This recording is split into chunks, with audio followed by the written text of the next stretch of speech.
Assalamualaikum warahmatullahi wabarakatuh. Alhamdulillah, alhamdulillah. We meet again. Inshallah, we continue with our surah Al-Zhariyat. Alhamdulillah. Let's start off with the intentions for seeking knowledge and teaching. I intend to seek knowledge and to teach to benefit myself and to benefit others, to remind myself and to remind others, to profit myself and to profit others, to urge adherence to the book of Allah and the sunnah of Rasulullah sallallahu alaihi wasallam, to invite to guidance and to guide that which is good, seeking the face of Allah, His pleasure, His closeness, and His reward, subhanahu wa ta'ala. We continue on with our Fatiha. A'udhu billahi minash shaitanir rajim. Bismillahir rahmanir rahim. Alhamdulillahi rabbil alamin. Ar-Rahmanir Rahim. Maliki yawmiddin. إياك نعبد وإياك نستعين اهدنا الصراط المستقيم صراط الذين أنعمت عليهم غير المغضوب عليهم ولا الضالين آمين بسم الله الرحمن الرحيم اللهم نور بالقرآن بصري واشرح به صدري وأطلق به لساني واستعمل به بدني وقوي به جناني وأسرع به فهمي بحولك وقوتك فإنه لا حول ولا قوة إلا بك يا أرحم الراحمين والصلاة على سيدنا محمد وعلى آله وصحبه أجمعين بفضل سبحانك ربك رب العزة عما يصفون وسلام على المرسلين والحمد لله رب العالمين الحمد لله. Bismillahirrahmanirrahim. Rabbi shrah li sadri wa yassir li amri wahlul 'uqdatam min lisani yafqahu qawli. Alhamdulillah. We continue with Surah Al-Zhariyat. We did verses 24 to 37 in the last lesson. Allah asked the Prophet ﷺ concerning the guests of Ibrahim. They said salam when they visited him. So Allah asked Rasulullah sallallahu alaihi wasallam, and then he went on to describe the incident that happened when the guests visited Nabi Ibrahim. The first thing they said was salam when they visited him. He said salam, unknown people. We did discuss about that word munkar, qawmun munkar, people who are unknown, and the translation was strange, and we did discuss about it. When they entered upon him, they said peace, peace, said he. A strange people, sorry, that was the same thing. Secretly, he asked his family to bring a fat calf. He brought it near them and invited them to eat. When he became fearful of them, they told him not to, and they gave him good news of a knowledgeable son. So he was fearful of them because they were not eating, and there are many opinions. There were a few opinions on why they were not eating and why he was fearful. First was because people, when guests come to your house and they don't eat, they have bad intention. And the other one was that he realized that it was they were angels, and so usually angel comes down like that for some punishment to be meted out. His wife came forth and exclaimed like loudly while striking her face, an old barren woman. Again, this was discussed also in the last lesson, and how she was and in what way she was when she heard that she's going to have a baby. They told her that's what her Rabb said. So she was talked. The angel talked to her directly and reminds her that's what been said to her by Allah, and so it will happen. He is the wise, the knowing. Ibrahim alayhi salam asked the angels what is their mission. Now he realized that cannot be it just to tell him he has a son. There is more to it than just that. There must be more to it. So they told him that they were sent to guilty people, so that he understood straight away that it is the people of Lut. They were to stone them with clay. So their mission was to send down stones of clay on the people of Lut. They are sent by his Rabb to the transgressors. So the people of Lut are his transgressors, right? So they have transgressed bounds. Of course, we know they are homosexuals, and so Allah sent the angels down, right, to destroy them, to punish them. They will save the believers there. So their job was to go over and save the believers who were the family of Nabi Lut alayhi salam. There was only one house with those who submitted. We even discussed why in the previous sentence, Allah used the word mu'min, and the next sentence, Allah used the word Muslim, right? So there is a significant, there are reasons for the difference in word use, to save the believers, and then there was only the house of those who submitted. Allah left a sign for those who fear the painful punishment. So there are signs, they are there still, right? The Arabs who pass by, the Quraysh who does the travel up north to Syria will always pass by the destroyed homes of the people of Lut. All right, we continue. Bi ruknihi. B is with. Ruknihi is force. Now he is force. With his force, the force actually is not a force in that meaning. It's actually even with his army. We would use the word army. It makes more. It's clearer than to put the force, because force could mean to force someone to do something, right? But of course, the army are called forces also. So that is why translation use the word force here as the forces, like the forces of the army, right? Forces in the army. Yeah?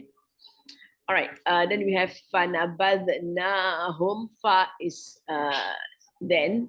Nabadha is to hurl, to throw, or to cast. The na is the we. So here it is a present, is a past tense, and it's fanabadna. The na is the we. So it's very maldi here.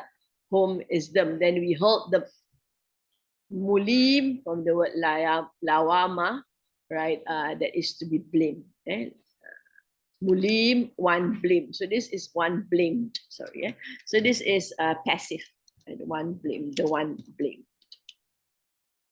All right. One, because it's a person. Mulim, and it's an ism. You can see that. And it's referring to one person. All right. So these are our new words. Biruknihi, with his army. Fanabadnahum. Then he hurled them. And mulim, one blamed. We continue. Wafi Musa, and in Musa. We're continuing with wafi, in Musa. Id arsalnahu, it is when arsalna, we sent him. Who is him? Arsalnahu ila fir'auna, to Fir'aun.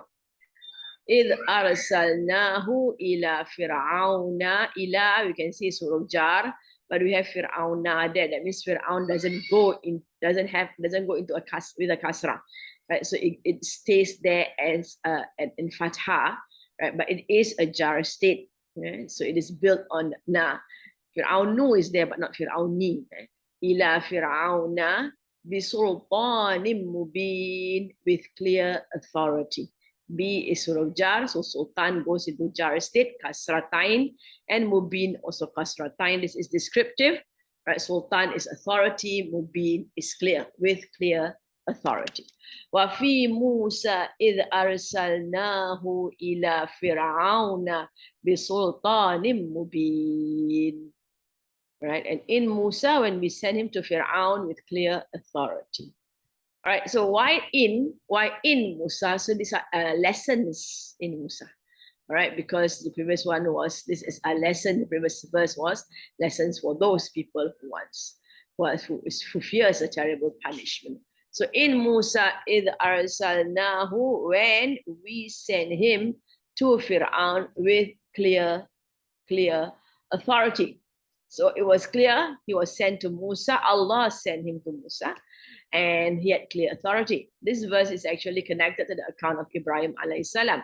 Just as there are signs of Allah's help and his justice and avenge in the account of Ibrahim alayhi salam, these signs are also present in the account of Musa alayhi salam. Of course, this is not directly Ibrahim, but it is mentioned as Ibrahim because the story starts with Ibrahim alayhi salam. But of course, the story went on to Lut. right? Lut was, can't remember whether Lut was mentioned or not. The people of Lut, right? And so the punishment was on the people of Lut. And so it continues. It continues with those people who disobeyed, who went against the messengers of Allah subhanahu wa ta'ala. The Sultanim Mubin is used in the meaning of a clear sanction as well as of awe and respect. So the Sultanin Mubin has got two ways of looking at it. It is a clear authority, a clear sanction, and it also has the meaning of awe and respect. Here it is used in both these meanings. So it has the clear sanction and also awe and respect. It made clear that he had been appointed as a messenger by the creator of the earth and heavens. Allah made it clear that Allah has appointed him, right, as the messenger. Fir'aun, because of his arrogance, regarded them to be magic, even though he knew that they were miracles from Allah subhanahu wa ta'ala.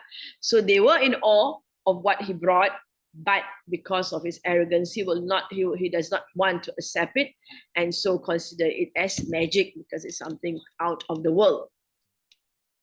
It is for this reason that after witnessing them, Fir'aun and his followers were so awe-inspired by Moses that in spite of their frenzy for revenge, they till the end did not dare to harm him. They did not dare to harm him. We knew that they did threaten, they say all kinds of things, but at the end of the day, they never ever did harm him because they knew that he was the prophet of Allah subhanahu wa ta'ala. And also we saw that Fir'aun, there were in instances where he was punished, right? He was punished by the blood, the frogs, and all those things. And you got the blood, the frogs, the famine, the drought, and everything. And every time he would go to Musa alayhi salam to ask Musa to dua to his God. Right? Somehow he knew that Musa was sent by God, but he cannot accept it because of his arrogance. Fatawalla biruknihi. Fatawalla, fa is then, tawalla is fi'il madi, right? Root word is walaya, and the ta is to cause himself to turn. He turned away. Fatawalla, this is a tafa'ala structure.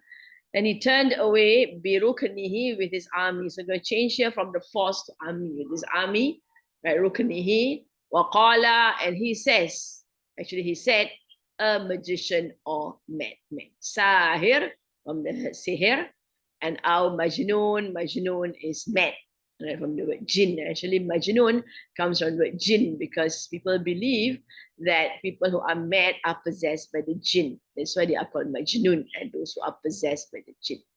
Fatawalla biruknihi wa qala sahirun aw majnoon. And he said, a magician or a madman. All right.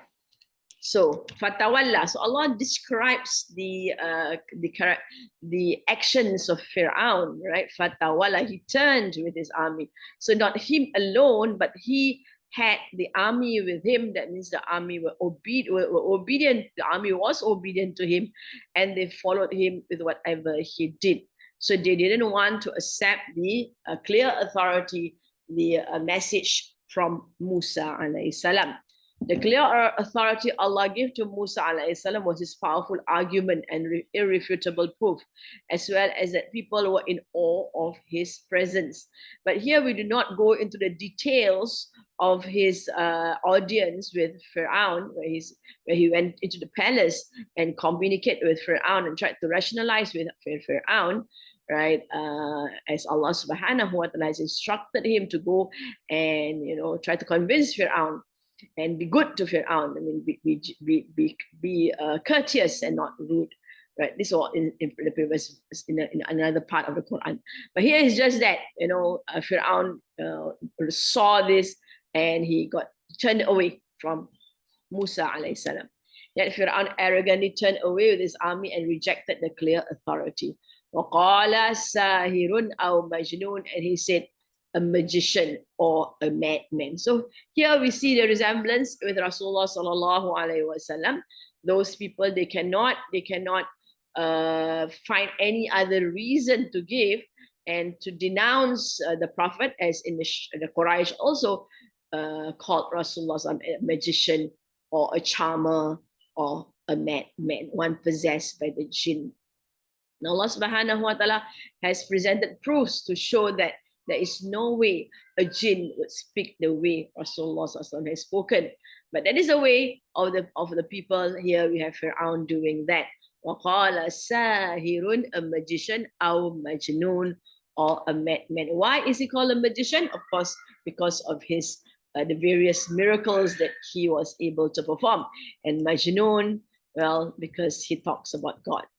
They considered Musa as a sorcerer or a madman. This confirms that miracles will not guide a heart that is not prepared to believe, no matter what you show them, right? And they know that it is definitely a miracle, right? We have it during the competition with the magicians, right? And we know that eventually the magicians prostrated and became believers.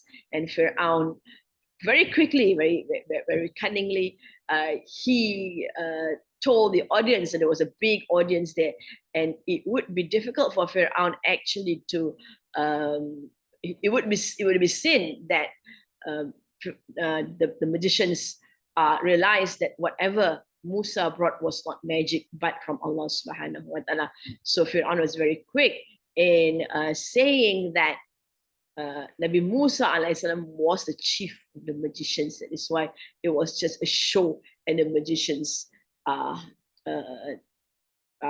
submitting to Fir'aun, to Musa alayhi salam, and become one of him. So of course there are those who believe Fir'aun, but by the words that are used, those who think would know that the magicians were not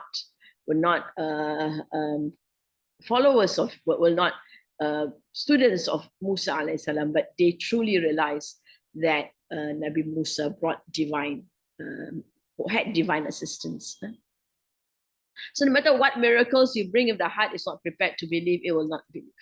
They cannot silence a voice that insists on repeating fabrications. So they are so used to their fabrications, their idols and everything, and their stories. Of course, Fir'aun insisting that he is also God and things like that. So they just will not want to accept, no matter what you show them. The word Sahirun aw Majnun indicate at times Musa alayhi salam was regarded as a magician, and at times a madman. When they saw his miracles, they called him a magician. When they heard his calls to faith, they dubbed him a madman, for he was claiming himself to be a messenger of a God he had never seen. So that's how it is. There's no way this God doesn't exist. Fir'aun says he's God, right? And even if the God exists, who says he becomes a messenger? This man must be crazy to claim himself as a messenger. فَأَخَذْنَاهُ وَجُنُودَهُ فَنَبَذْنَاهُمْ فِي الْيَمِّ وَهُوَ مُلِيمٌ. Then we seize him. فَأَخَذْنَاهُمْ. Fa is then, akhadha is to seize, na is we. We seize him, who is him. All right. وَجُنُودَهُ, and his army. We're quite familiar with this word, junud. Junud is army. In Yasin also we had junud. Wa is and, who is his army. فَنَبَذْنَاهُمْ, we had this word just now in our list. Fa is then, nabadhna, we hurled them home. Fil yammi, yammi is the sea. And this is another word for sea. We realize that it's not really a big sea. The word yammi, we used this word before also in Surah Al-Qasas. Wahuwa, and he, mulim, one blamed. That is word as our list of words.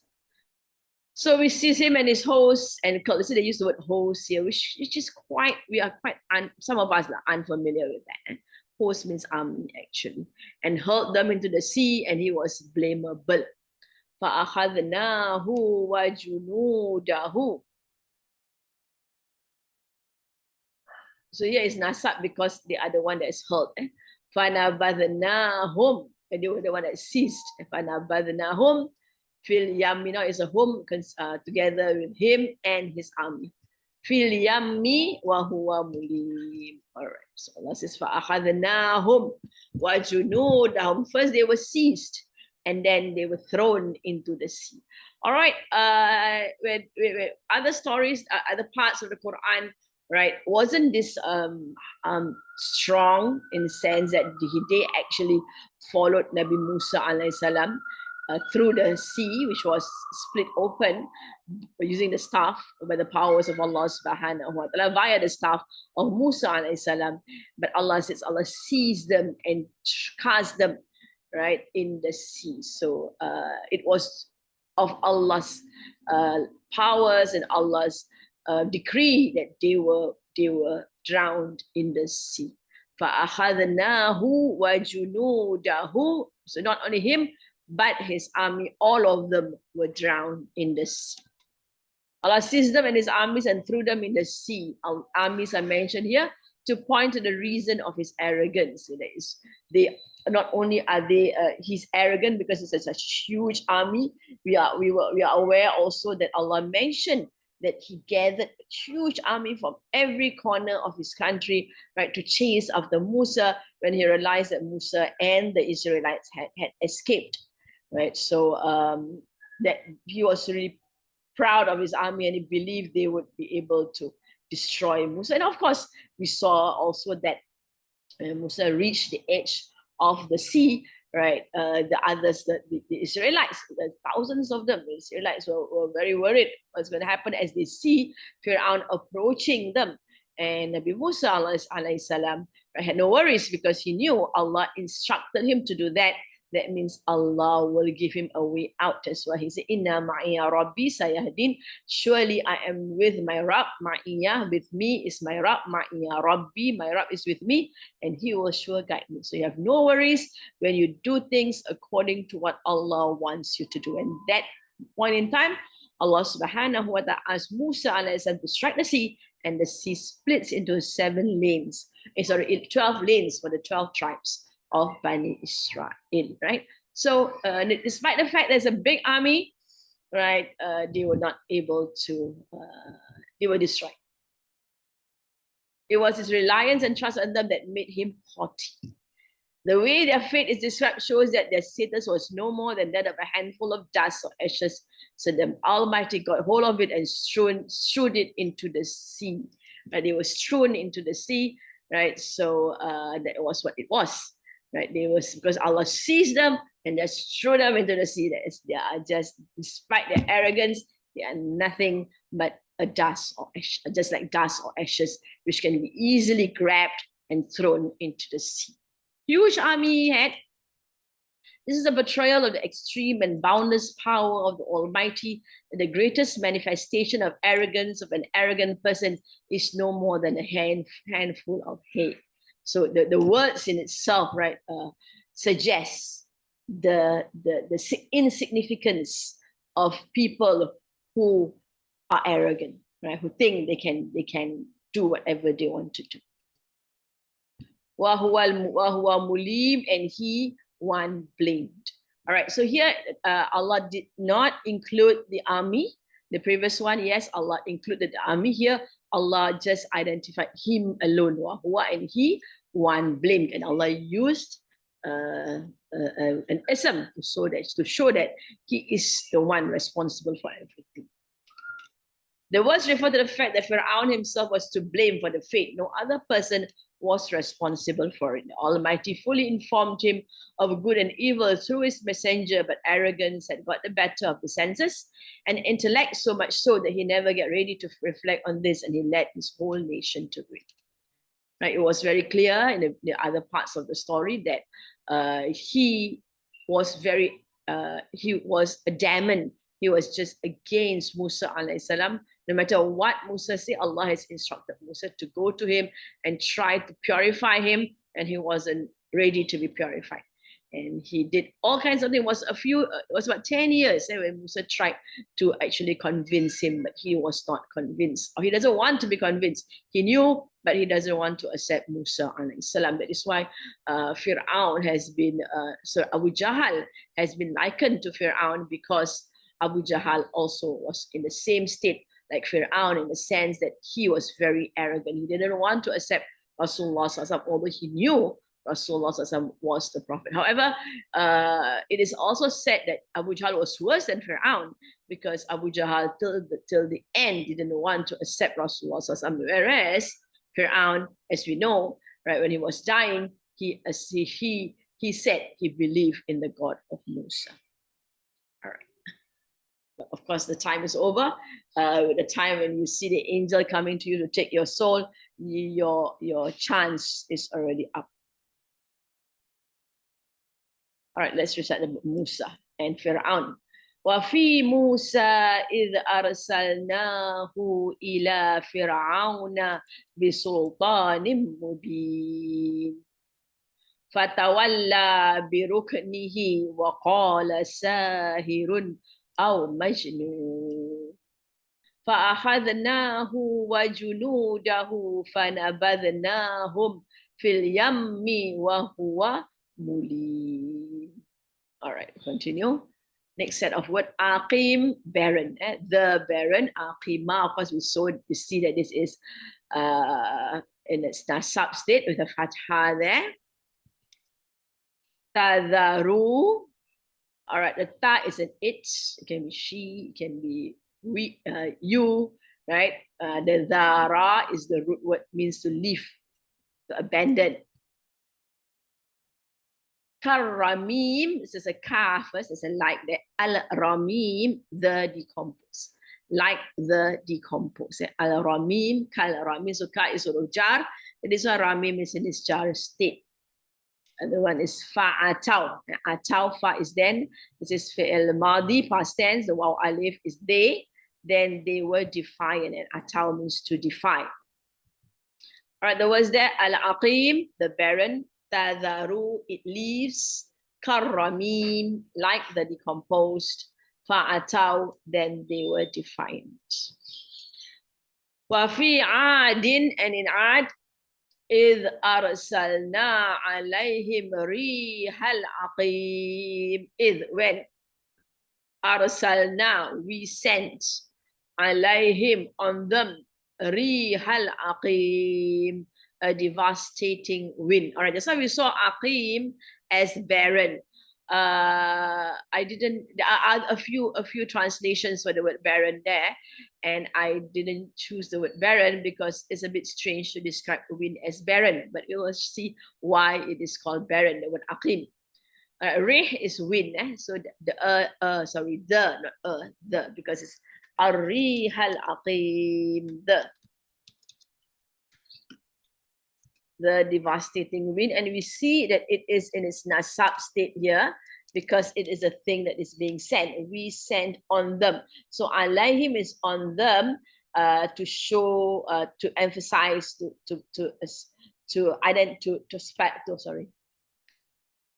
bring forth. It's brought forward, right, to specify that they are the ones who were being sent to. All right. Now Allah talks about the ad wa fi adin. So ad here, Allah didn't talk about Nabi Hud alayhi salam, but straight away he mentioned the punishment he sent to the people of Ad. Id arsalna, id, remember, id is not just when, but id is when, and recall, id has the word dhikr in it.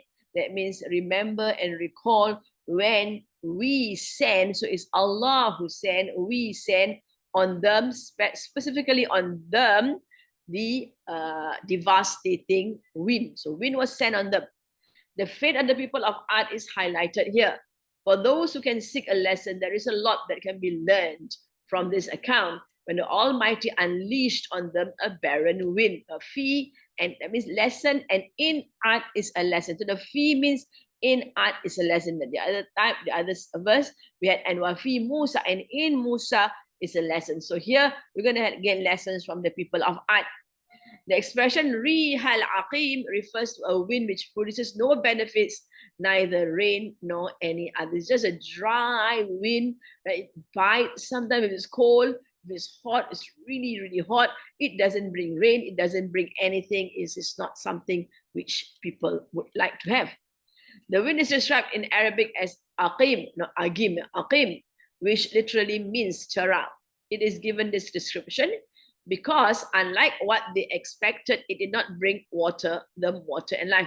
We saw in another verse that we have learned that when they saw the wind coming and they were so excited because they saw the clouds coming towards them, they were so excited because they had no rain for some time and they feel that rain is coming. Rather, it destroyed life and brought about death and total destruction. It left everything it came upon like a dead thing reduced to dust. So that is why it is described as a wind that is barren. So as you can see, there are other descriptions because it destroyed life, it doesn't bring anything, and it's called devastating in that sense. Wind is one of the forces Allah has set in the universe and one of Allah's troops which are known only to Him. So here again, we know that we start off this surah with Allah making an oath, right, by the wind and by the clouds, right, the wind that scatters and the clouds. And we had discussions on the other two parts of the oath where we talk about the ship, and some say it's still the wind and the clouds. So and Allah swear that they will be punished. So this is a stories to illustrate the oath of Allah subhanahu wa ta'ala. He sends it in accordance with His will and the laws He sets in operation in a particular form and an appointed time, bringing either destruction or life to whomever He will. So we can see winds, right, can be a boon to a good for lots of people, because usually with wind comes clouds, and with clouds comes rain, and rain is a welcoming thing by most people. But when punishment comes, there are quite a number of punishments in which winds and clouds are involved, right? So this is an example in which a very terrible punishment was meted on the people of Ad, right, for their disobedience and their arrogance. So they had this strong wind from other parts of the Quran. Allah even described what happens to them. In such a situation, there is no room for the naive objection voiced by some people who say that the wind blows according to a universal system and travels here or there as other natural forces and factors determine. Well, we learn, right, that winds are caused by changes in pressure, but of course, not all the time the wind that comes is due to the changes in pressure. Yes, by nature, by law of geography, by law of physics, right? Wind exists because of differences in pressure. And we have the sea breeze and the land breeze, right? And this is also due to differences in pressure. And we learned that in school also. And we have the monsoons coming in. Then again, despite the monsoons, right, being predicted as coming in within certain months, and somehow human beings still are not able to overcome the devastation of certain monsoon winds. And sometimes the monsoons come a bit earlier and sometimes it comes a bit later. So again, what it means here is that nobody, right, can argue. So there is no room for the naive objection. So people are objecting, saying that, oh, the winds are caused by systems of the earth, right? And they travel in certain ways by the systems of the earth. And again, right, we see here that wind come without, because Allah has instructed the wind to come. And we've seen wind changing direction by the powers of Allah subhanahu wa ta'ala, by the prayers of very those very pious people. And Rasulullah also has made du'as for rain to come, and the wind just bringing the clouds from nowhere. The one who makes it blow and travel according to a certain system, forces, and factors is the one who sends it against whom He wills at the time He chooses. So it is non-specific. Yes, there are the winds that come because of natural phenomenon or forces due to the changes in pressure, but there are winds that come because Allah wants them to come on certain people. He is able to send it as He wills within the system and factors He has put in place. So He can defy any physical laws and do whatever He wants to do. So this is an example of how Allah subhanahu wa ta'ala used wind to destroy people. So that objection can be voiced. Ma tadaru, here ma is not. Tadaru, the ta refers to the wind, and the ta, female structure here. Ta, ma tadaru, it lives. Min shay'in, anything. The ta can also be female also. So here is it. It lives. Anything, min shay'in. Ana atat. Ata is to come. Atat. The ta at the end shows it's female. Again, the wind came. Alayhi, on it. Illa ja'alathu karramim. On it, on the people of Ad. Illa, except ja'alathu. Again, the word is ja'ala. The ta at the end makes it female, referring to the wind. The who is in it made it karramim, like the decayed. And like we saw this word, like the decomposed. Right? Ma tadharu min shay'in atat alayhi illa ja'alathu karramim. It did not leave aught on which it blew, but it made it like ashes. So you can see the differences in translation here.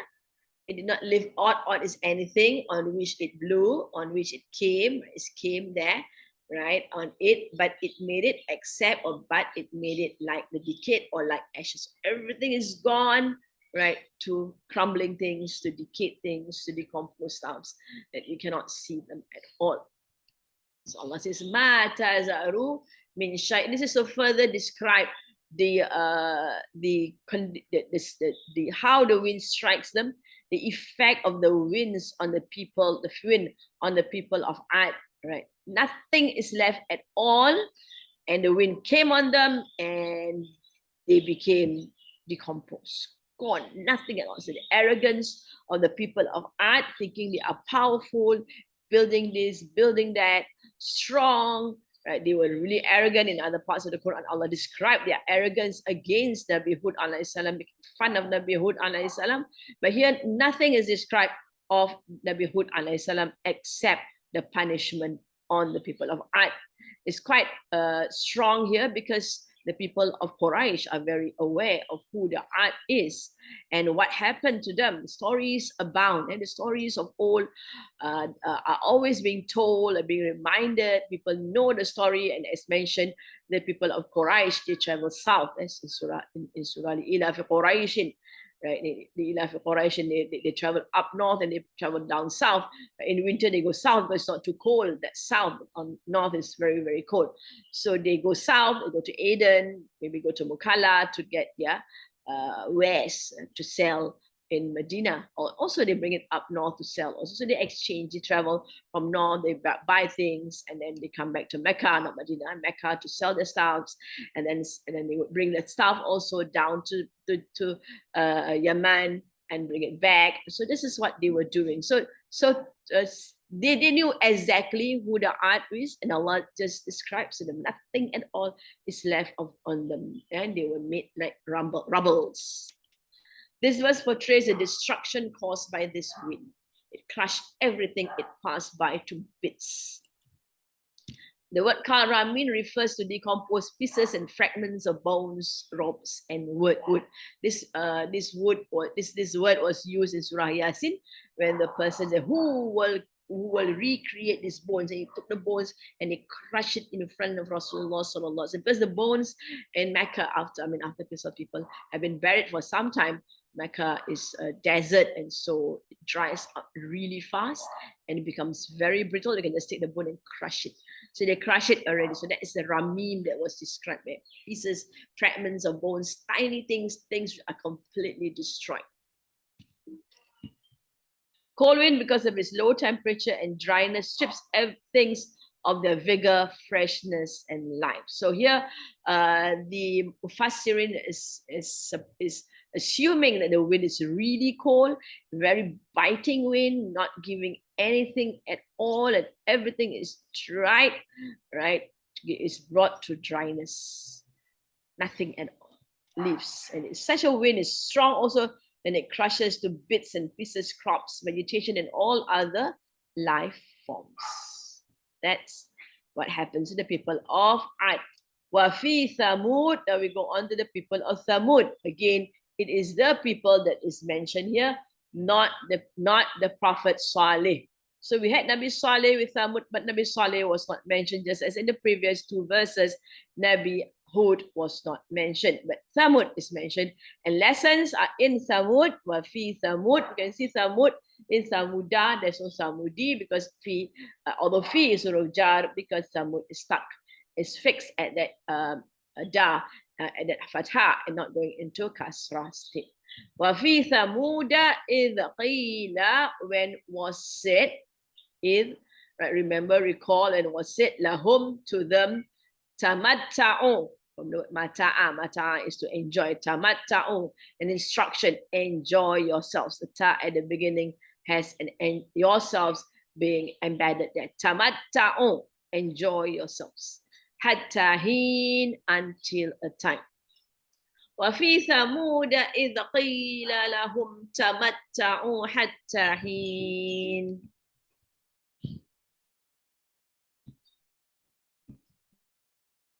And in Thamud, when it was said to them, enjoy yourselves for a while. All right. So here we have Thamud, and the instruction given to them was enjoy yourself for a while. Means you can live life and enjoy and do whatever you want to do, but it's not going to be forever. It's going to be just for a while.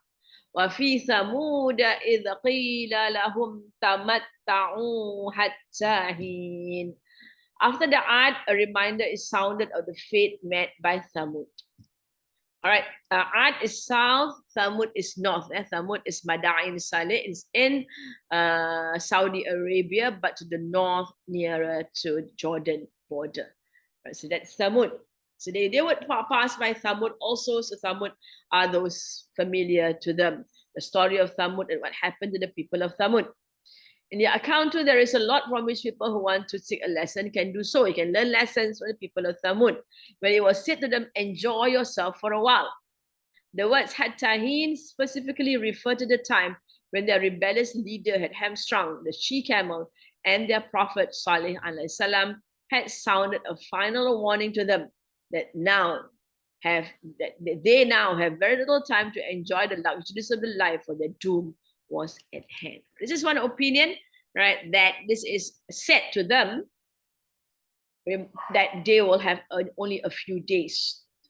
There's a moment you can enjoy yourself now. Well, you've done whatever you have did. You have killed the camel when you're supposed to care for the camel, but you didn't want to obey that instruction. So okay, enjoy yourself.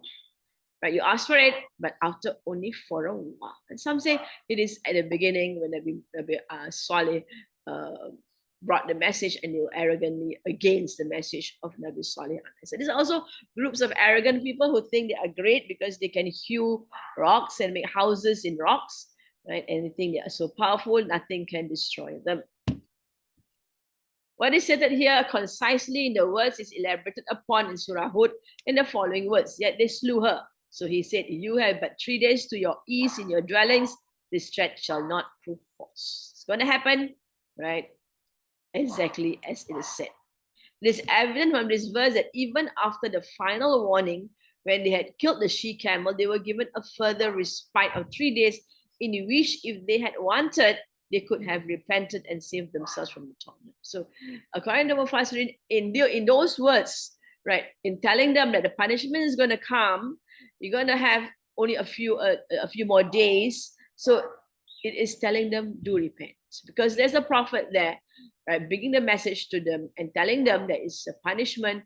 So if they had repented, they would be safe. But all of them they took the warning very lightly. They were full of arrogance. They don't think it's going to happen. It's nonsense. Who can destroy us? The kind of attitude they had. The phrase Hattahin indicates the 3-day respite granted to them so that they may regret their evil deed and repent. But they kept on committing sins and succumbed to divine chastisement after 3 days. Fa'aqaw, fa'ataw. So Allah says, then they rebelled. Fa'ataw. Then they rebelled. An amri rabbihim, against the command of their Rabb. An is against. Amr is command. Rabb is Rab, him is their Rab. An amri rabbihim fa'akhadathum, then seized them. Who seized them? We know it's female here. That's not akhadna. It was akhadna. We seized them. We saw that just now, but now it's a ta at here. Again, it's past tense here. The ta comes after. Fa'akhadathum, then seized them. Who seized them? Sa'iqatu. The sa'iqa is in rafa. So that is the one that seized them. Sa'iqatu, the thunderbolt. Wahum, while they yanzurun, they are looking on. Fa'ataw an amri rabbihim fa'akhadathum as-sa'iqatu wahum yanzurun. But they revolted against the commandment of their Rabb, so the rumbling overtook them while they saw. So we can see translations are different. We've got rumbling here, we've got thunderbolt here. We look at other explanations of the word sa'iqah. Fa'ataw, right? They rebelled. Right? Despite the fact that they were given time, Allah blessed them with lots. When Allah tells them enjoy, that means they had lots of things to live life for, and reminded them that they will be punished right after only a while, but they did not care. In fact, right, instead they actually disobeyed Allah and rebelled against him. So fa'ataw was used here from the command of their Rabb. The Rabb commanded them, but they rebelled against the command of their Rabb. Of course, the command of their Rabb is that they should obey the Prophet of Allah and turn to Allah subhanahu wa ta'ala. Ataw means arrogance and disobedience. When the preposition an is used after it, the meaning of evasion is also incorporated into it. So they are arrogant, they were disobedient, and they went against, they evade, they try to escape from what is going to happen. And the command of Allah subhanahu wa ta'ala is, of course, that they will be punished. Thus, they did not care about the final respite and warning provided by Allah subhanahu wa ta'ala. Instead, they arrogantly evaded the directive of Allah subhanahu wa ta'ala. So whatever Allah says, they just can't be bothered, right? They won't bother, they just evade it. The result was that a shout of Allah caught hold of them while they helplessly looked on. فَأَخَذَتْهُمُ الصَّاعِقَةُ. So the sa'iqah seized them. The sa'iqah seized them. That means they were punished by this loud sound. The word means a shout and a scream, and refers to that punishment which comes to them in lieu of their rebelliousness. Just now we saw a thunderbolt, huge sound, of the thunder, right? That destroys people. We've got another one saying that it is rumbling. If you talk about rumbling, then it might be an earthquake, right? A shout could be rain, water, thunderbolts, right? And so there are differences of opinion here, and different words are actually used in different parts of the Quran. In Hud, the word used was, it's an Arabic word here, a shout, shayha. Okay? So sa'iqa, sayha, sayha, sayha.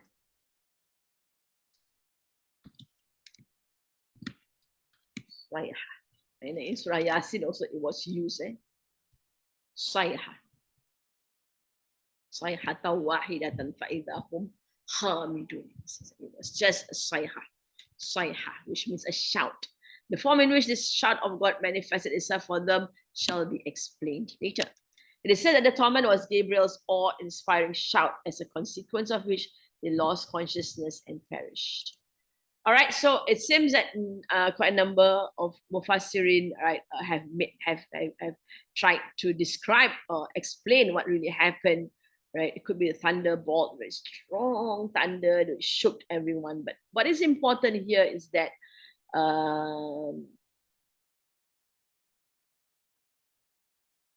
we have in Surah Yasin also when those people killed the informant, right, the one who encouraged them to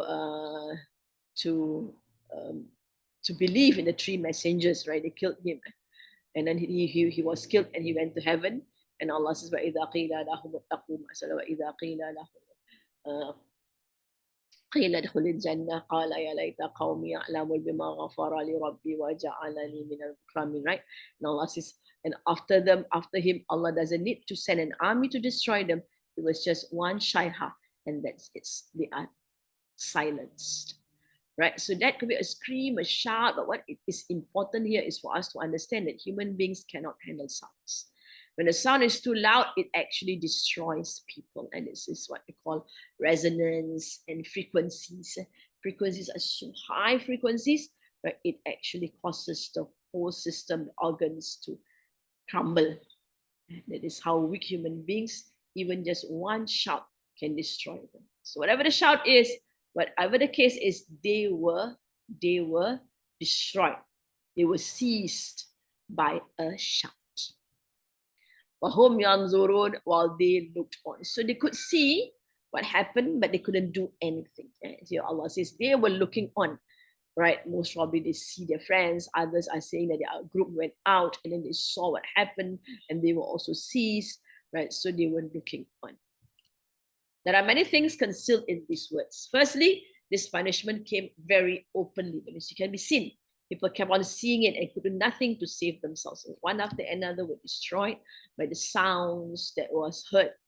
Secondly, it came upon them all of a sudden, after which they did not get a moment's respite. So it came so sudden.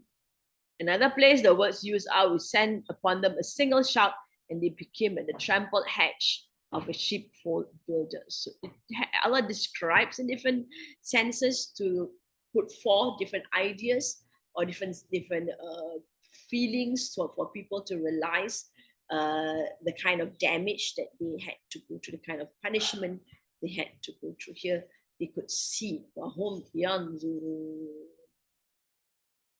And thirdly, after seeing it, they were totally taken aback. They could not understand what to do. They were just helpless, basically. Right? It's mentioned that, of course, in places where there are earthquakes, as mentioned last lesson, I think, during the tsunami, according to the people of Aceh, I was in Aceh, there was a huge, loud blast. Right? So there was an earthquake, definitely, right? But it was under the sea. And then huge, they never hear this huge blast. And after the blast, the tsunami came. So that is the kind of sounds that you would actually hear in volcanic eruption, in earthquakes, right? But if mentioned here by one of the Mufassir is Jibril making a shout and it destroyed. Wallahu alam bisawab. Basically, they were destroyed by a shout. Or was said about the stones aimed at Lot's people and the wind sent against the earth is also applicable to the thunderbolt that strike the Thamud. Now, this particular Mufassirin, we go through many various Mufassirin. He is linking the whole story here back to the swearing at the beginning of the surah. Allah swore by the scattering winds and Allah swore by the clouds. And so he says it's a thunderbolt. So first there was a wind, stones, the stones must be carried by some kind of wind, right? Also stones from the sky, and then got the wind, right? And then you've got thunderbolts. So all of these are elements which are under the control of Allah subhanahu wa ta'ala, and Allah swore by all these elements. All of these are universal forces that work in accordance with Allah's will and His laws. He sends them against whomever He decides within these laws, and they fulfill the role assigned to them by Allah like any of His other troops. We saw that in a little bit mentioned the previous part. Now it's further mentioned again. Fama stata'u, then not. Fa is then, ma is not. Istata'u, while I live they, from the word ta'au is to do, right, or to obey.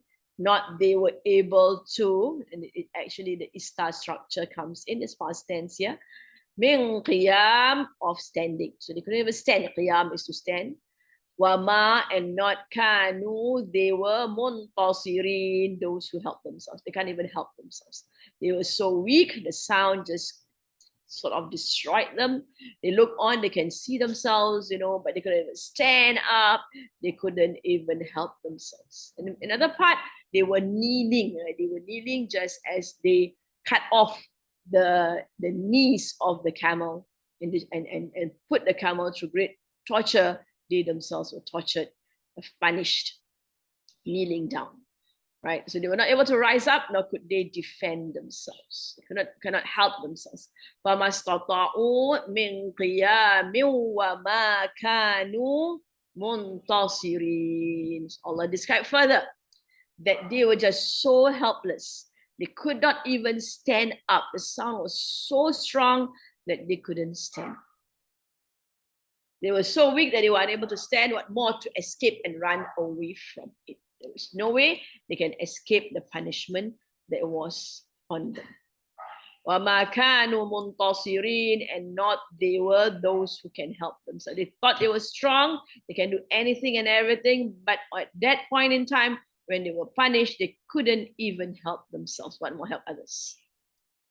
The word intasara, from the word not here, the word intasara, muntasirin, means to defend. They were not able, from the word nasara, and the word is nasara, and from the word intasara. The word is nasara here, to help. They were not able to defend themselves against the punishment of Allah subhanahu wa ta'ala.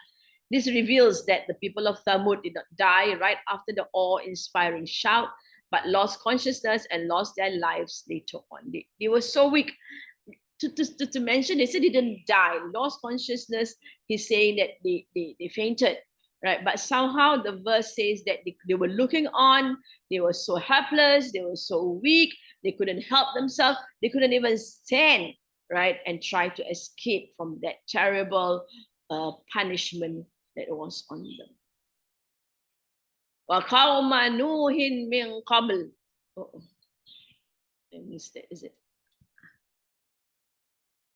I forgot to, most probably I forgot to put the boxes. Okay, I'll just explain the word. وَقَوْمَ نُوحٍ مِّن قَبْلِ, and people of Noah, right, from before. وَقَوْمَ نُوحٍ مِّن قَبْلِ. And this is the next verse. Sorry about that. I think I missed the boxes. This verse is connected to the whole meaning, which can be gauged from the anecdote cited above. Why is it so connected? Because the wa is there, and. So the previous one was fi Musa, fi Ad, fi Thamud. Now, and the people of Noah from before. Can be gauged from the anecdote cited above. So we have the words there, wa qawma, and people of Noah. This is an off structure, right? Min qabl, from before. Just as Allah seized and destroyed their nations, He seized and destroyed them from before them all of Noah's people. Here at the end, the incident of Noah's nation is briefly referred to. So nothing mentioned about Noah. Thamud was a bit, 4 verses of Thamud, but no, that's it, a little bit of Noah. And also Noah from before. Though as per the historical sequence, it should have been mentioned first, because we don't know, then comes Hud. Nabi Noah, and Nabi Hud, and Nabi Saleh. But then Hud was mentioned, Saleh was mentioned, Ad was mentioned, Thamud was mentioned, then mentioned Noah. So though as per the historical sequence, it should have been mentioned first. However, the Quran here has not adopted the historical sequence. It has directed the attention of the Quraysh to the events whose reports and remnants were found in their own country, and to which an earlier verse has referred to, where Allah subhanahu wa ta'ala to look around them and see the effects of those who disobeyed Allah subhanahu wa ta'ala. And those that can be seen, right? Of course, Fir'aun, we would say it was a bit further. Allah mentioned Musa first, but the stories of Fir'aun was quite well spread. And Musa is across the sea in Egypt, right? But Musa then came down, came across before that, before his meeting with Fir'aun. He actually left Egypt and went to Jordan, actually, and to Nabi Shu'aib. He met Nabi Shu'aib. All right, and married the daughter of Nabi Shu'aib. All right, so stories of Fir'aun was quite famous, quite well known among those people. And then we've got Lot. And so first we had Lot first, Lot, and then Musa, and then we've got Ad, and then we've got Thamud. Right, so then we come to Noah. Because of this objective, it was necessary that the mention of the people of Lot and Fir'aun, etc., be made first, right? Because they were those that the people of Quraysh are much more closer to. They were closer to them historically as well as geographically. For this reason, they could influence the addressees much more. Then at the end, the earliest anecdote was also mentioned so that the whole history could be sketched before the addresses. So it's bringing them back right to the time of Noah alayhi salam, that these are people who are punished just like Noah. Of course, the story of Noah was mentioned, right, by the people, by stories again and again and again of how the huge big flood has occurred. And of course, the huge big flood did actually destroy the Kaaba. That's whatever Kaaba was built, whatever kind of thing that was built during Nabi Noah's time. And then later on, it was rebuilt because of the destruction. Kaaba was completely flat. There was no Kaaba. When Siti Hajar came down, or sand was left in Mecca by Nabi Ibrahim alayhi salam. Siti Hajar was left with Ismail alayhi salam. There was nothing there. And later on, Nabi Ibrahim alayhi salam built Kaaba. So there were ideas of the flood. And also, if we go, these people also travel down south, and it seems that the flood actually does a lot of erosion on the plains of the deserts and plains of Yemen. If you go to Tarim, you'll see amazing structures due to the erosion, which was mentioned to be caused by the flood of Nabi Nuh alayhi salam. A special aspect of reminding the Quraysh of Noah's anecdote story of Noah was that just as the effect of the wind sworn by at the beginning of the surah had a primary role in destroying the previous nation, similarly, the people of Noah were also destroyed by Allah through the effects of the wind. So of course, we know it's a flood, but of course, flood and strong winds usually would come together, right? And because the big, huge clouds would come and destroy and bring down huge amounts of rain that destroyed the people of Nuh alayhi salam. So here, the Mufassirin is explaining the theme of the surah, which started off with Allah swearing by the wind and by the clouds. And so Nabi Nuh is a great example of Allah using the wind and the clouds to destroy mankind, disobedient ones. Innahum, surely they, they were qawman fasiqin, they were a people that fasiq, disobedient people. And so the people of Noah was destroyed because they were, it didn't mention the flood at all, right? And people of Noah from before. That's all. And so it's something which is known, right? It is known by all what happens to Noah alayhi salam, to the people of Noah alayhi salam. And innahum, surely they, so it was qawmu Noah. So the people of Noah, they were a people who are disobedient. We saw Nabi Nuh alayhi salam spent almost 900 years of his life trying to convince them, and they were not convinced. In fact, they were arrogant and they made fun of Nabi Nuh. They laughed at him when he built the sheep. Oh, now he becomes a carpenter. From a prophet, he becomes a carpenter. And what is he going to do with the sheep right in the middle of land, right? So they made fun of him, and they were fasiq. They disobeyed Allah. Allah Almighty caused the destruction of the people of Noah prior to those of Ad and Thamud, since they were wrongdoers who were totally sinners, disobedient to divine command.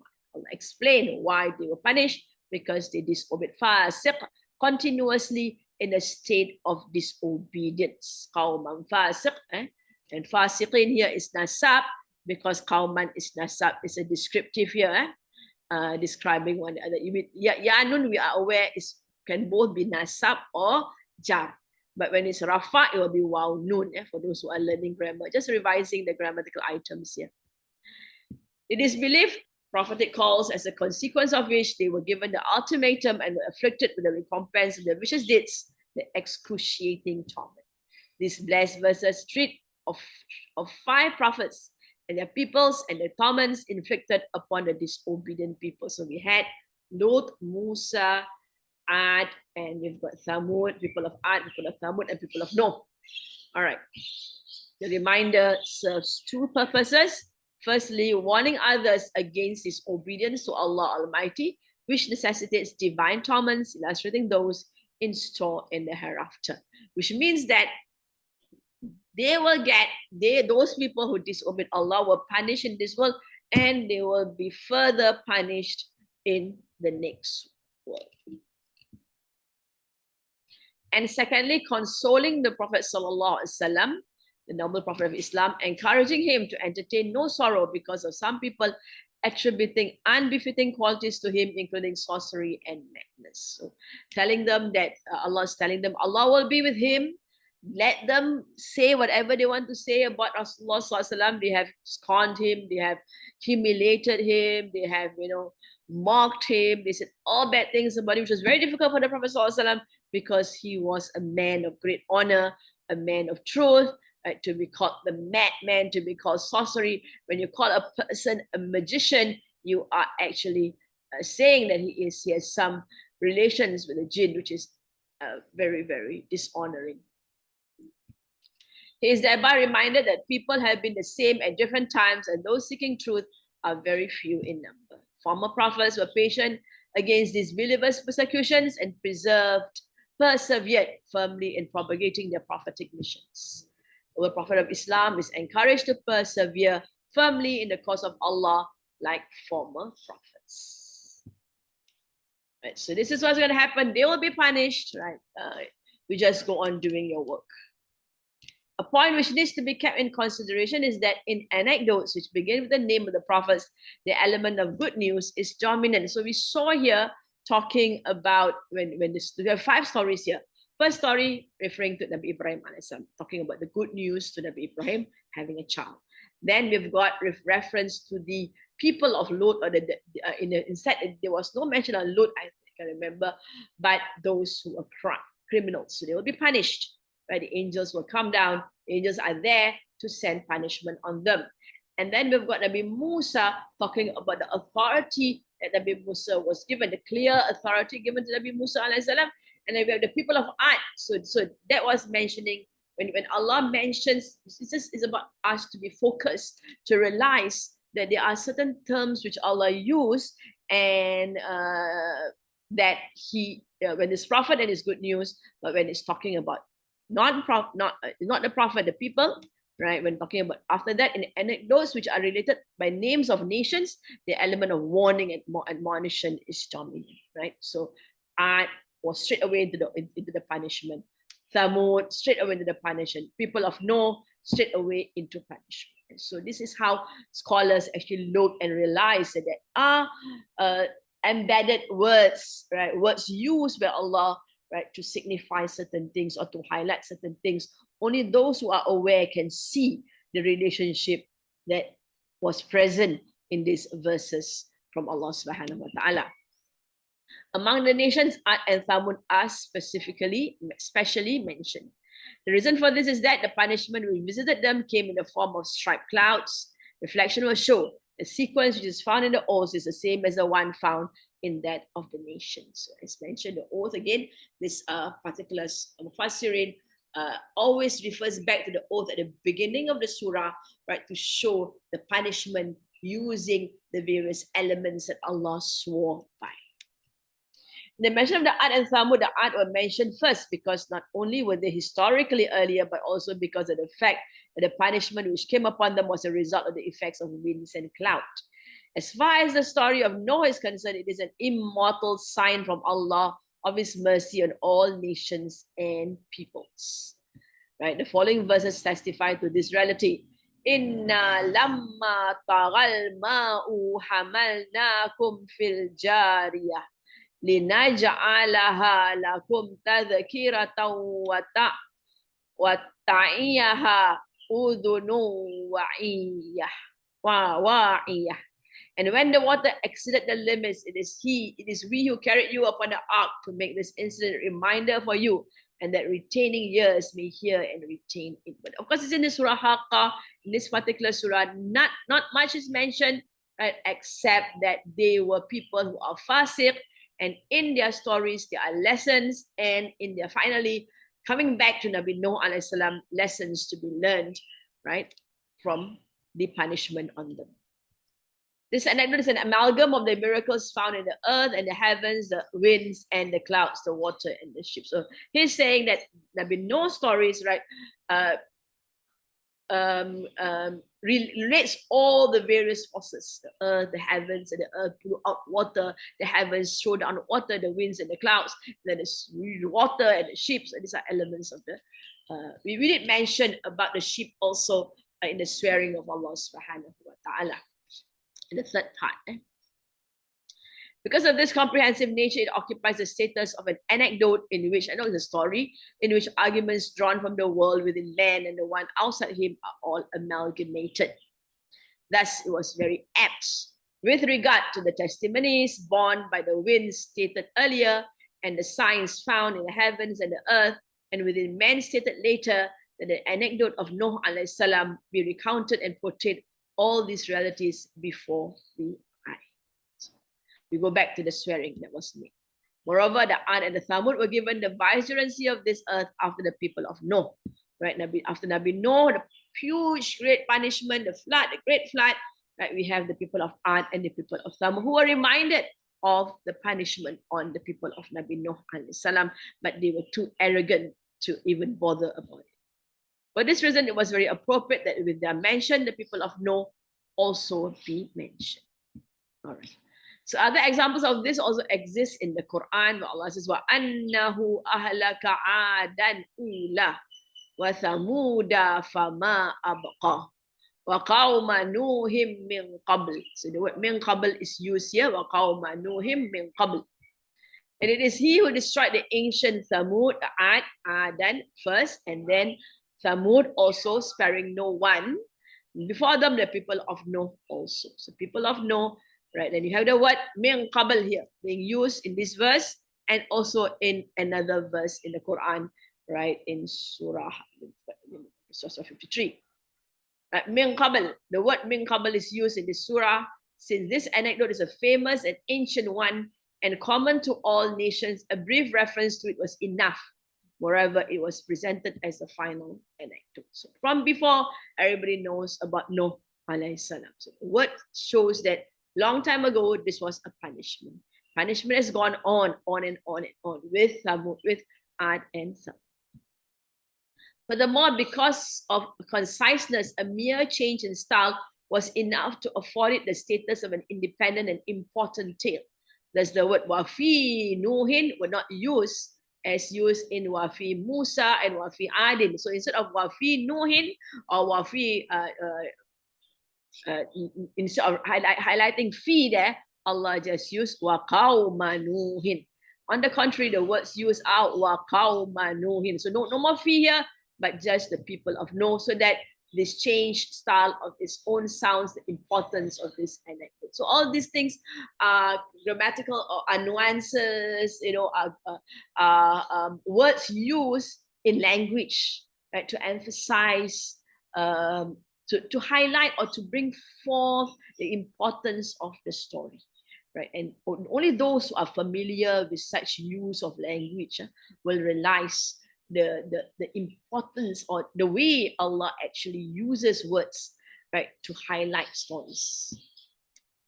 Or let's recall and read. وَفِي عَادٍ إِذْ أَرْسَلْنَا عَلَيْهِمُ الرِّيحَ الْعَقِيمَ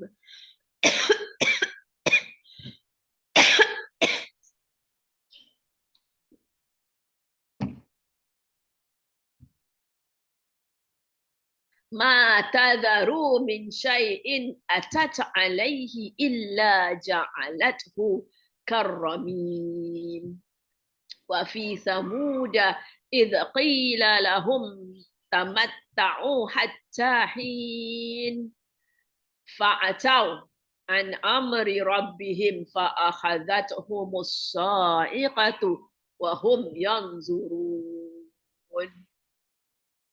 فما استطاعوا من قيام وما كانوا منتصرين. We missed the other one. We had the previous verse, because I didn't put it in boxes, so it was not placed at the end, right? Concerning Nabi Nuh and wa qawmi Nuhin min qabl, from before.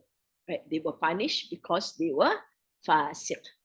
Fasiqin. They were fasiqin. Kanu fasiqin. All right, we go on to the next set. La musi'un. La is surely. Musi' comes from the word wasi'. Wasi' means very expensive, very large, right? Expanding. Musi'un, we know it is an ism with waw nun, so plural. Right, so lam is emphasizing surely those expanding. Wa musi'un. Then you've got farashnaha from the word farasha. Farasha is like a bedspread, like a carpet. Farash.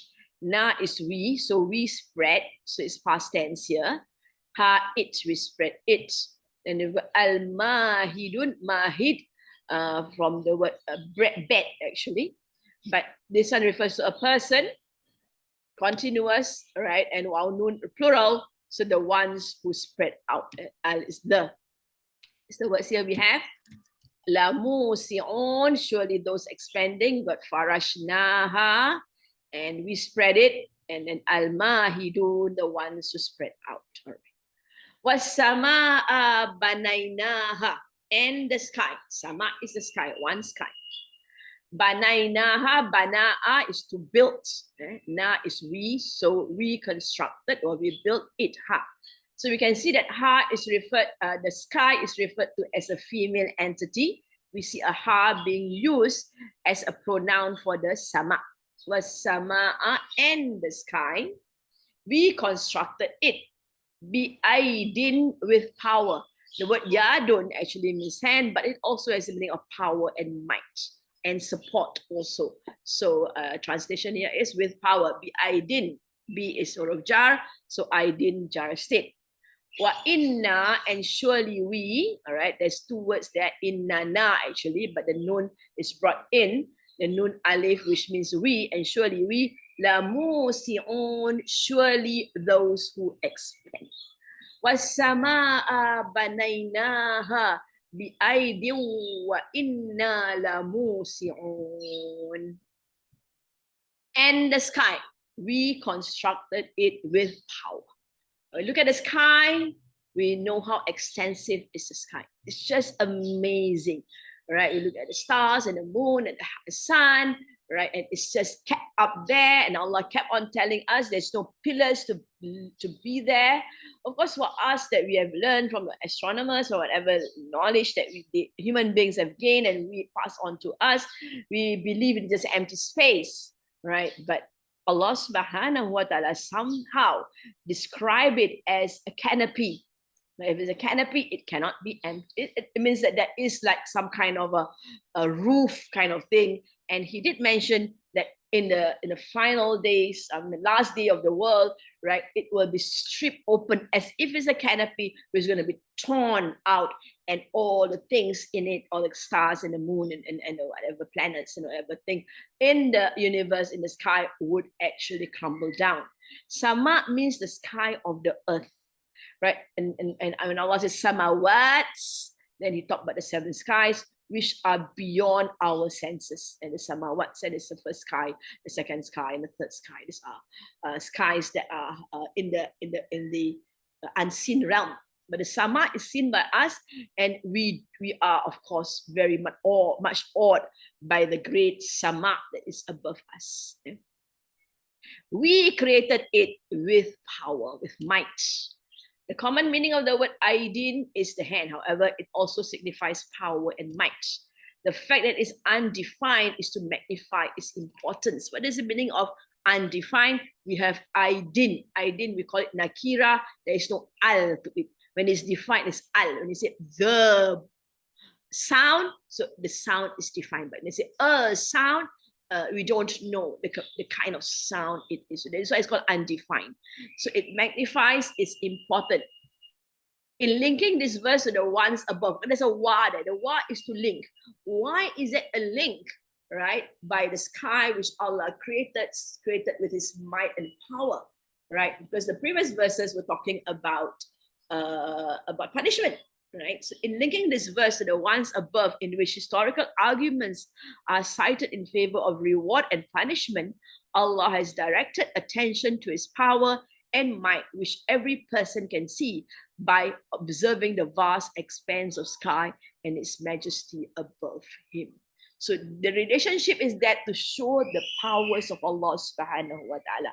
We talk about reward in the stories that we have heard, right? We mentioned the stories. Of course, Nabi Ibrahim was rewarded with a very knowledgeable son, right? Because they were very patient. They waited for so long to have a child, and they had a child. Of course, Nabi Ibrahim had his other children, right, with Sarah, and some says that he has other wives also, Wallahu alam bisawab, which are not highlighted in the Quran because they're not prophets, right? Anyway, then we've got Nabi Musa being blessed with clear authority. So that's good news also for Nabi Musa alayhi salam. And for the kind of person he was, Allah chose people, as Allah says, chose people according to their characteristics. And of course, the punishment there. So all this brings back the power and might of Allah subhanahu wa ta'ala. That is why we look at the sky and we saw how Allah created the sky with his might and power. Thus, how can it be difficult for Allah, who can, it's not there for Allah, for Allah,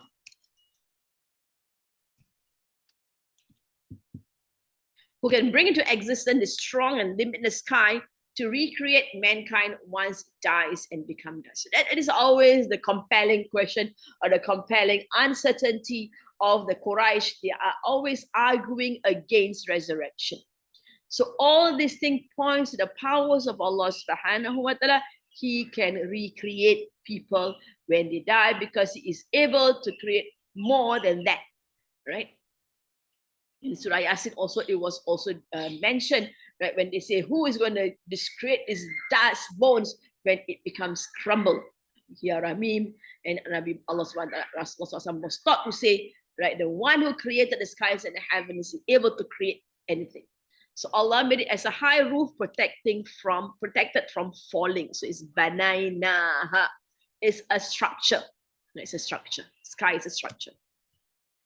Wa inna la musi'un, and surely we is the one that causes it, not the one, are those that, of course, because those here to show majesty, right? That Allah can cause it to expand and expand and expand and expand. Wasi' in this expansion, or it could be expansion in the eyes of people, how great this sky is above us. The word la musi'un shows that his dominion and authority are very vast. No task, however great, is beyond him. The word wa inna la musi'un are meant to dispel a misconception. What is it? It is not that after creating this vast expanse of the sky, all his powers has been exhausted and he cannot do anything further. This is also an opinion of the Quraysh. Right, with the Quraysh are concerned, so when we read all these things, so we must have some kind of background knowledge so that we can relate it to what is happening here. Right, when the Quraysh are concerned, Allah created the skies and the earth. They believe in that. They believe Allah is the creator of the skies and heavens and the earth. And that's why we have verses in which Allah says he created the heavens and the earth in 6 days. Right, so where they are concerned, this earth is such a vast earth, the sky is such a vast sky. Right, Allah, after he created, and Allah they even say that in istawa al arsh, then he was on the arsh, right? This is istawa al arsh. He balanced up on the arsh. Of course, all these are words which we call ayat verses, which are called mutashabihat, right? Somehow it is we can think about it as an arsh, as a big huge throne, right? And he settles himself on the arash, as is the word istawa, because there's a lot of arguments about the word istawa, because you cannot say Allah sits on the throne because Allah has no form, right? He balances it. Some says he put his power and might, whatever it is. But when the Arabs are concerned, after he made the earth and the skies, he just stopped there. The administration of the world, as administration of the skies, were left to the angels. So the angels had power to do all these things, and Allah just left it to the angels. That is why in another verse in the Quran, Allah says he administers it, right? To tell them that it's not true, your idea of the angels administering everything. It is all under the administration of Allah subhanahu wa ta'ala. So in saying that, that is why the Quraysh establish a fact that they need to pray to the angels, because the angels is the one that bring good and bad. Because whatever rain comes or rain doesn't come, it's all the angels. So everything comes from the angels. That is why they consider the angels the daughters of Allah subhanahu wa ta'ala. Allah protects from such nonsense, right? And then they believe the angels in the next world. If there is a next world, then the angels will actually intercede for them. So all these verses are there, right, to dispel this notion of theirs, that nothing happens except to the power of Allah subhanahu wa ta'ala. His power is expansive and all-embracing. He can do whatever he intends to do, whenever he wants to, and nothing is beyond his control. Like they also argued, how can he know about the action of every single person? This world is just so huge and so big. Of course, during the Quraysh time, there was no such thing as the knowledge of the huge globe and the many people living all over the world and everything. If you are to look at the whole, the earth, right, with all the different countries and whatever, and to think that Allah knows the work of every single one, it's just like beyond understanding. How can he understand? Because he is Allah and we cannot comprehend Allah subhanahu wa ta'ala. We are just know that he's all knowledgeable. His knowledge is beyond, is infinite, and he is all seeing. His seeing is not that the way we see. His seeing is also beyond understanding. His hearing is beyond understanding of us. Right, but the words I use, as they say, is called mutashabihat. They are used to describe the various attributes of Allah by terms which we are familiar with, or else we will not understand them if we're going to use terms which we are not familiar with. So it's called mutashabihat, means having a resemblance, but not really true. At other instances, this topic is also referred to by saying that Allah created the heavens and the earth in 6 days and it was not a bit tired. So Allah has said that Wa inna la musi'un. This is another opinion of another scholar. Has two meanings. He said, we surely have vast, extensive power, or we surely are continually expanding it. So the word musi', expansive. So our power is just immense, right? Or we are always expanding the universe. Since the concept of power has already been conveyed in the first phrase, the continuous expansion as an expression of the extensive power is a more appropriate meaning for the second phrase. So this is how they present their understanding of the verses, that the first part talked about his power, so the second part would talk about the expansion of the universe. In the old days, this expansion was understood to be continuous formation of new cosmic entities and development of new cosmic phenomena in the universe. So there are things which are being created by Allah subhanahu wa ta'ala as a meaning of expansion. Currently, it is understood to be the constant expansion of the universe as understood by astrophysicists. It seems that our physicists nowadays are saying that the universe is expanding and expanding and expanding and expanding. So you're seeing. So this verse might be referring to that. In that case, the message is that the universe has been expanding for about 14 billion years. So get ready for a big crunch before it is just around the proverbial corner. Right, it's understood that you expand like you have a balloon, you blow the balloon, it will just burst. So it is the big crunch.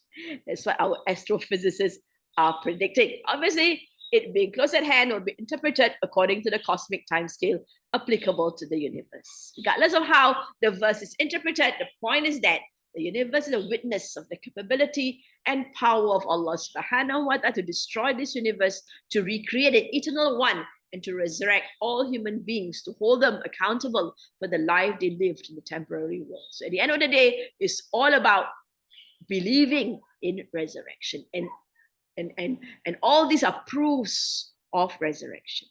All right, stop there.